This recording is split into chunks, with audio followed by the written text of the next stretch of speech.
Good morning, friends.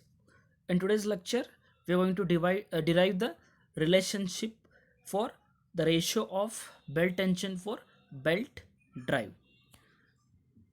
In the previous lecture, we discussed about velocity ratio in belt drive, creep and slip in the belt drives. To understand the concepts clearly, please go through the video till end. Now with the help of the sketch, I will explain the ratio of belt tension for flat and belt drive.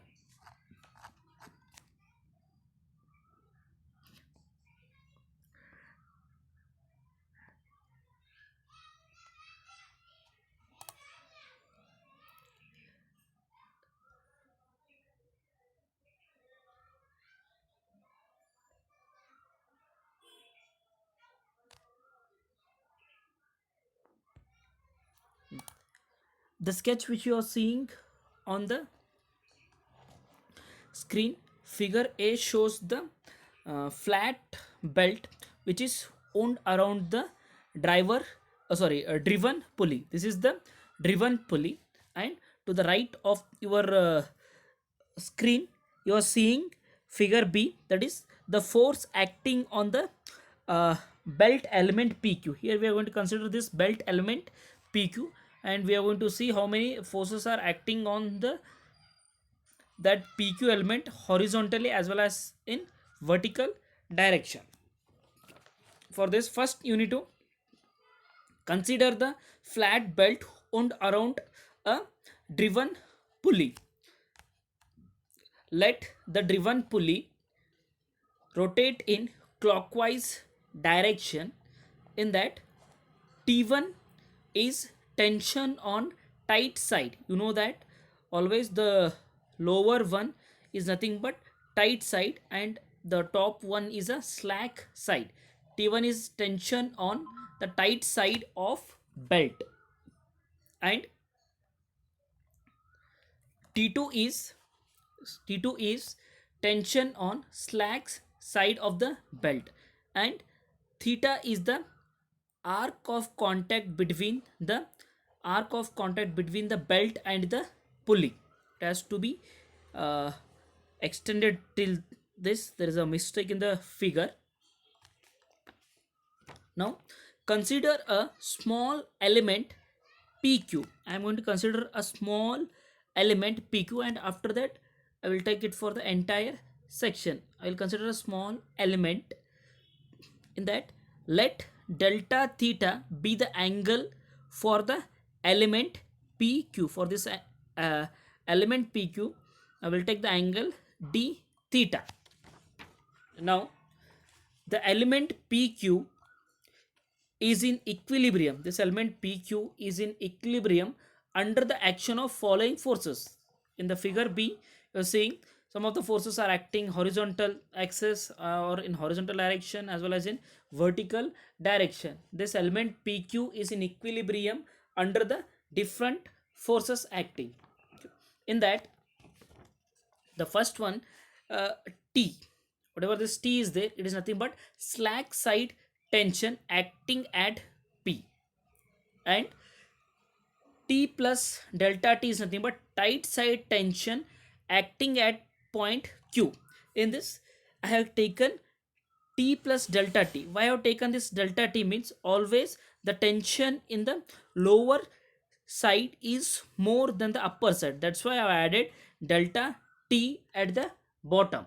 Now R is the normal reaction exerted by the pulley on the element PQ. This is the normal reaction exerted by the pulley on the belt element PQ, and this frictional force, that is F, is equal to mu into R, that will be acting perpendicular to the normal reaction. To the normal reaction, there will be a frictional force that will be acting perpendicular to that. Now to find out the relationship, we need to resolve the horizontal as well as vertical forces which are acting on the element. For that, first I will be considering the horizontal forces. After that, I will be considering the vertical forces. Now resolving all the forces. Before I start resolving this, you should understand the figure completely.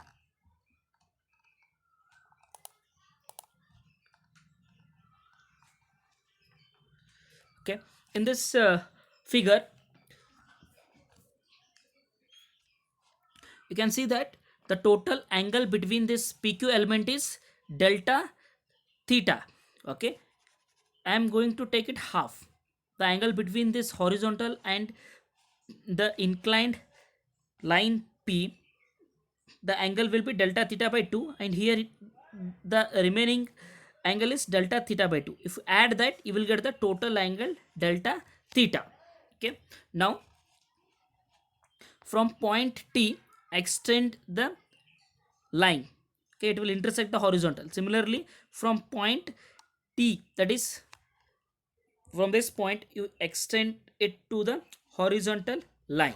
Okay, in this, if it makes an angle delta theta by 2, means obviously this angle should be delta theta by 2. Similarly, here also the angle should be delta theta by 2. Okay, in this case we don't know the opposite side of this. It is point from this point to up to this, we don't know the value. Okay, in this case, if I am going to consider this as a angle or a triangle, in this case I will be taking the direction, both the directions should be same. Okay, that is pointing towards the tension on lower side. You can see that both the direction are towards the tension on lower side. Similarly, here also at the bottom also you have to take the directions pointing towards the tension on the lower side, that is T plus delta T. In this is the direction and horizontal direction, and this is the vertical direction. We don't know the horizontal and the vertical values. Okay, you need to calculate that. Okay, once you know the horizontal, you know that horizontal, it is T. Here the horizontal, it is T plus delta T. Okay, from that, opposite means from sine theta. Sine theta is equal to opposite side divided by hypotenuse.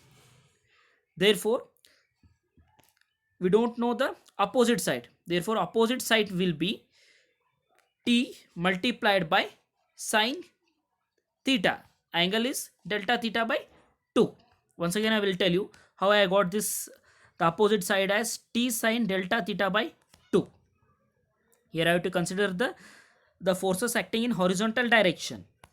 This is opposite side. We know the angle as delta theta by 2. To find out the opposite side, we have to use sine theta. Sine theta is equal to opposite side divided by hypotenuse. Hypotenuse we know it is T.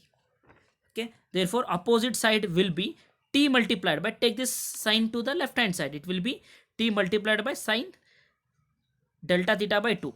This is how you will get the opposite side. Similarly, you need to calculate the adjacent side. Adjacent side is cos theta is equal to adjacent side divided by hypotenuse. Hypotenuse value is T. You don't know the adjacent.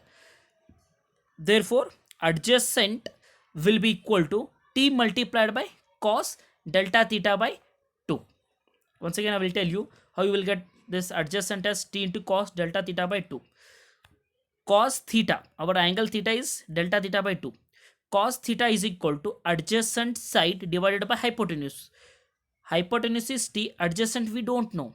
Okay, for that reason, take this cos theta to the right hand side. Therefore, adjacent is equal to T into cos delta theta by 2. Okay, this is how you will get the vertical forces. Similarly, here I am going to get the horizontal forces. You consider this as a triangle. In this is delta theta by 2. Okay, here we have an angle delta theta by 2, means obviously this has to be delta theta by 2. This is opposite side, and this is hypotenuse. Hypotenuse, we know that the tension is T plus delta T. We don't know adjacent and opposite side. Opposite side, sine theta is equal to opposite side divided by hypotenuse. Hypotenuse is T plus delta T. Therefore, opposite side will be equal to, take this sign to the right hand side. Therefore, it will be equal to, opposite side will be equal to T plus delta T. Here I have taken this T plus delta T into sine delta theta by 2. Similarly, we can find out the adjacent side. Cos theta. Cos theta is equal to adjacent side divided by hypotenuse. Therefore, adjacent is equal to, take this cos theta to the right hand side. Hypotenuse is T plus delta T. Therefore, adjacent will be T plus delta T multiplied by cos theta. Theta angle is delta theta by 2. This is how we will get the vertical force. Now, I am going to consider the horizontal as well as vertical forces. Okay. Resolving all the forces acting horizontal. You have to see how many forces are acting in horizontal direction. In the figure, you can see that how many vertical or how many forces are acting on the structure. R is acting, it is in horizontal direction. This is one more, that is in opposite direction, it is T sine delta theta by 2.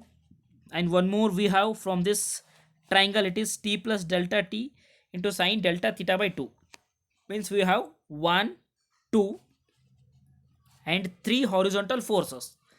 Now we'll see the vertical forces. One vertical force is F, that is mu into R. The second one is T cos delta theta by 2.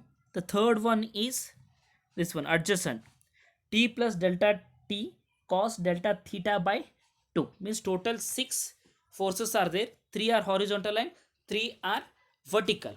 In this case, for horizontal forces, what I will consider, I will take the forces which are acting towards right as negative, the forces which are acting towards left as positive, or you can take in the other way also. Okay, you can consider forces which are acting in the right direction as positive, left as negative. But I will take it as right forces which are acting horizontal, I will take it as negative, left I will take it as negative. This T sine delta theta by 2, it is acting towards left, I will consider this as positive. Similarly, this is also acting towards left, T plus delta T sine delta theta by 2 is also acting to the left. And one more horizontal force is R, it is acting towards the right, I will take it as negative. Here I have taken these two are acting towards left, I have considered it as positive. R, it is acting towards the right, I have taken it as negative. If you take it to the right hand side, it will become plus. Okay, now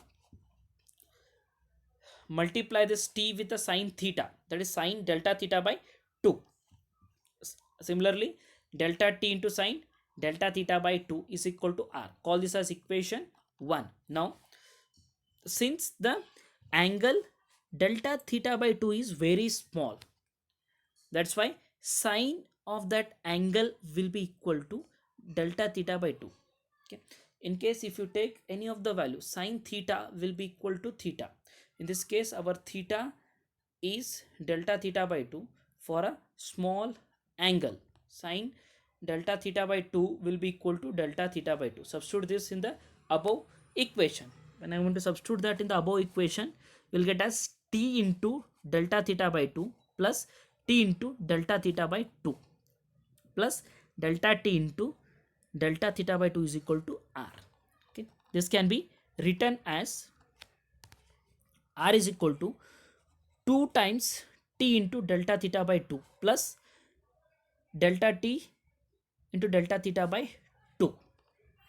Now I am going to neglect this term delta T into delta theta by 2 because the angle is small. If you multiply that with the other term, still the value will be small. For that reason, I am going to neglect this value. Okay, The remaining is 2t delta theta by 2.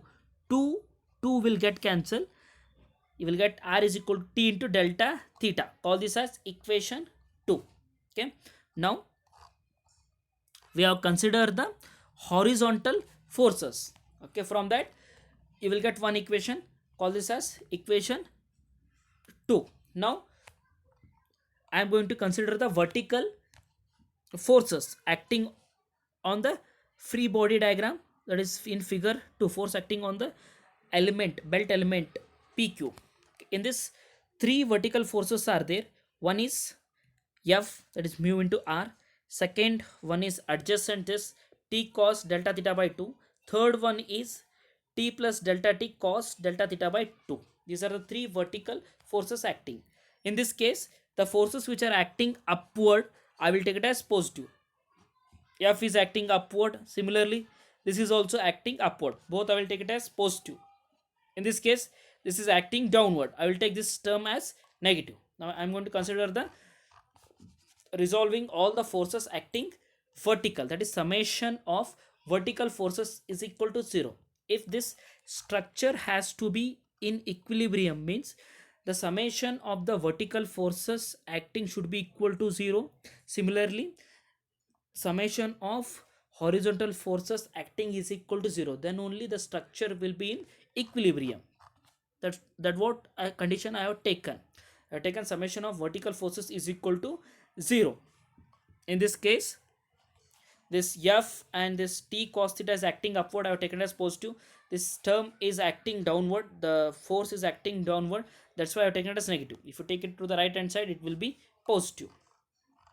Now take multiply this t with the cos delta theta by 2. It is cos theta by 2 into t plus delta t into cos theta by 2. Now t cos delta theta by 2 and t cos delta theta by 2 will get cancelled. Remaining is mu r is equal to delta t into cos delta theta by 2. Call this as equation number 3. Now we know that the angle delta theta by 2 is small. Okay, that's why cos of that small angle will be equal to 1. Now substitute cos of delta theta by 2 is equal to 1 in the above equation. Therefore we'll get mu r is equal to delta t. This entire thing will become 1 delta t, or this can be written as r is equal to, take this mu to the denominator, delta t by mu. Now equating equation 2 and 4, you know equation 2, this is the equation 2. Now we are going to equate equation 2 and 4.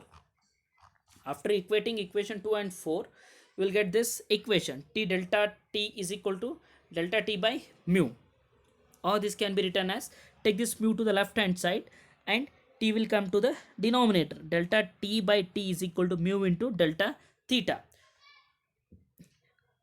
Whatever the equation you are going to get, it is for the element, but I need to consider it for the entire belt.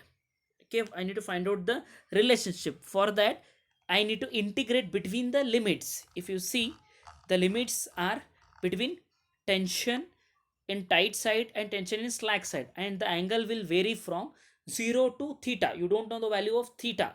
Okay, depends upon the contact of the pulley and the belt. For that I will take it as the angle will vary from 0 to angle theta.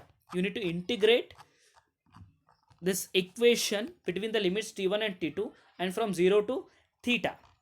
Now integrate the above equation. The limits are that t2 to t1 delta t by t is equal to, and the angle will vary from 0 to theta, mu into delta theta.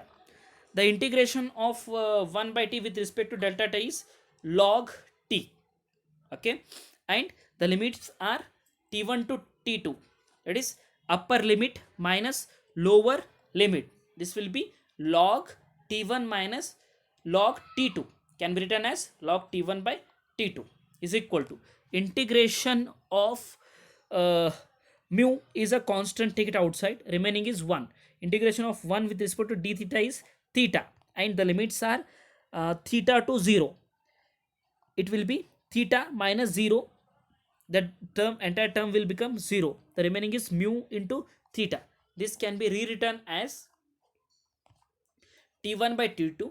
Take this log to the right hand side, it will be e raised to mu theta. Okay, the equation which you are seeing on the screen is known as ratio of belt tension, which gives the relationship between tension T1 and T2 and the angle of contact between the belt and the pulley. Thank you for watching the video, and the notes are given in the description. I will give the link, through that you can download.